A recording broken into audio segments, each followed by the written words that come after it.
गुज़िश्ता 24 घंटों के दौरान दरियाई सिंध में पानी की सतह में खतरनाक हद तक इजाफा हुआ है।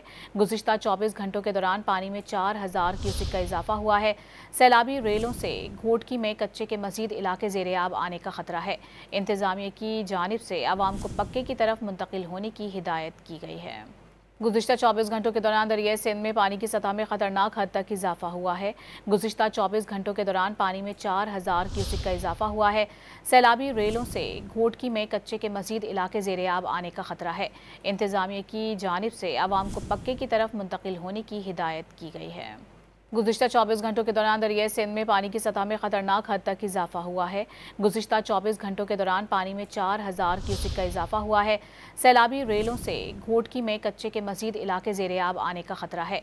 इंतजामिया की जानिब से आवाम को पक्के की तरफ मुंतकिल होने की हिदायत की गई है। गुज़िश्ता 24 घंटों के दौरान दरियाई सिंध में पानी की सतह में खतरनाक हद तक इजाफा हुआ है। गुज़िश्ता 24 घंटों के दौरान पानी में 4000 क्यूसेक का इजाफा हुआ है। सैलाबी रेलों से घोटकी में कच्चे के मजीद इलाके ज़ेरे आब आने का खतरा है। इंतजामिया की जानिब से आवाम को पक्के की तरफ मुंतकिल होने की हिदायत की गई है।